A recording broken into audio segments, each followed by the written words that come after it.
নমস্কাৰ আপোনালোকে চাই আছে দ্য এনজি পইণ্ট ৰাশিফল ভিডিঅ'।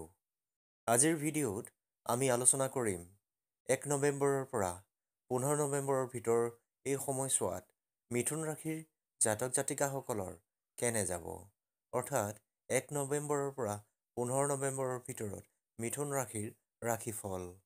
তেন্তে বলকচোন বন্ধু বান্ধৱীসকল, আজি আমি ভিডিঅ'টো আৰম্ভ কৰোঁ। বন্ধু বান্ধৱীসকল, আপোনালোকো মিথুন ৰাশিৰ জাতক জাতিকা নেকি? তেন্তে আপোনালোকে কমেণ্ট বক্সত হৰ হৰ মহাদেৱ লিখিবলৈ কেতিয়াও নাপাহৰিব। আৰু আপোনালোকে যদি মোৰ চেনেলটো ছাবস্ক্ৰাইব কৰা নাই, ছাবস্ক্ৰাইব কৰি দিব। তেন্তে বলকচোন ভিডিঅ'টো আৰম্ভ কৰোঁ। বন্ধু বান্ধৱীসকল, এই সময়ছোৱাত আপুনি মানসিকভাৱে সক্ৰিয় থাকিব আৰু বাকপটুতাৰে আপুনি আনক বশ কৰিব পাৰিব। পূৰ্বতে সম্পূৰ্ণ নোহোৱা কামবোৰ এই সময়ছোৱাত সম্পূৰ্ণ হ'ব। তথাপি বুধ গ্ৰহ আপোনাৰ ৰাশিত 9 নৱেম্বৰৰ পৰা আঁতৰি যোৱাৰ বাবে কিছু কথা-বাৰ্তা, চুক্তি বা ভ্ৰমণত পলম হ'ব পাৰে।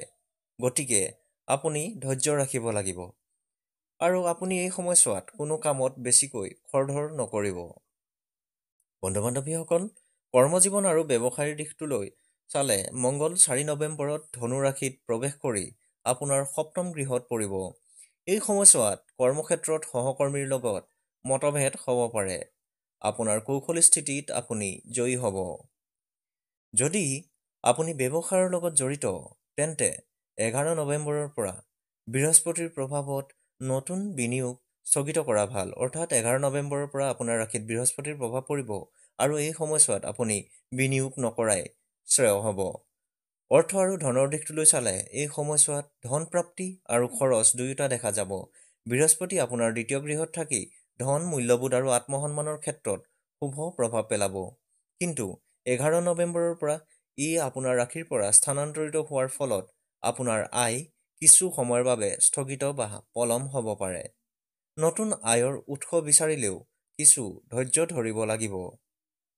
বন্ধু বান্ধৱীসকল, যিসকল মিথুন ৰাশিৰ জাতক জাতিকাই শিক্ষকতা বা অনলাইন কণ্টেণ্টৰ কাম কৰে, তেওঁলোকৰ বাবে এই সময়ছোৱা সৃষ্টিশীল হ'ব। বন্ধু বান্ধৱীসকল, আপুনিও যদি মিথুন ৰাশিৰ জাতক জাতিকা, তেন্তে কমেণ্ট বক্সত হৰ হৰ মহাদেৱ নিশ্চয় লিখিব। প্ৰেম আৰু সম্পৰ্কৰ দিশটোলৈ চালে এই সময়ছোৱাত সূৰ্য আৰু শুক্ৰ আপোনাৰ ষষ্ঠ গৃহত থাকিব আৰু আপোনাৰ দৈনন্দিন জীৱন আৰু দায়িত্বৰ ক্ষেত্ৰত প্ৰভাৱ পেলাব। এই সময়ছোৱাত দাম্পত্য জীৱনত তেওঁলোকৰ মাজত কথাৰ কটাকটি হ'ব পাৰে, কিন্তু ধৈৰ্যৰে আলোচনা কৰিলে সম্পৰ্ক আৰু দৃঢ় হোৱা দেখা যাব।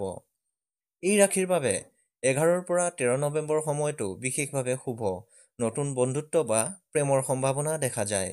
কিন্তু বুধৰ প্ৰভাৱত অনুভূতিৰ প্ৰকৃত অৰ্থ বুজি উঠা কষ্টকৰ হ'ব পাৰে।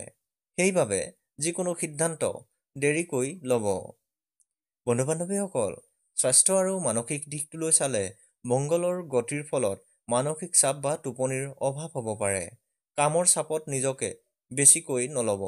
ধ্যান, যোগ বা প্ৰাৰ্থনা কৰিলে আপুনি মানসিক শান্তি লাভ কৰিব। শৰীৰত পানীৰ অভাৱ বা হজমজনিত সমস্যা দেখা দিব পাৰে। গতিকে আপুনি পানী আৰু ফলৰ ৰস বেছিকৈ সেৱন কৰিব।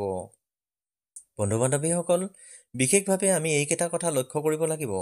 9 নৱেম্বৰৰ পৰা 15 নৱেম্বৰৰ ভিতৰত কোনো নতুন প্ৰজেক্ট আৰম্ভ কৰাৰ আগত পুনৰ বিবেচনা কৰি আগবাঢ়িব। আপুনি যদি এই সময়ছোৱাত গোপনে কাম কৰে, তেন্তে বেছি ফলদায়ক হ'ব।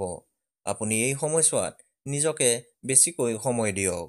বন্ধু বান্ধৱীসকল, আপোনালোকে যদি এতিয়াও মোৰ চেনেলটো ছাবস্ক্ৰাইব কৰা নাই, তেন্তে ছাবস্ক্ৰাইব কৰি দিব আৰু ভিডিঅ'টো লাইক, কমেণ্ট আৰু শ্বেয়াৰ কৰিবলৈ নাপাহৰিব।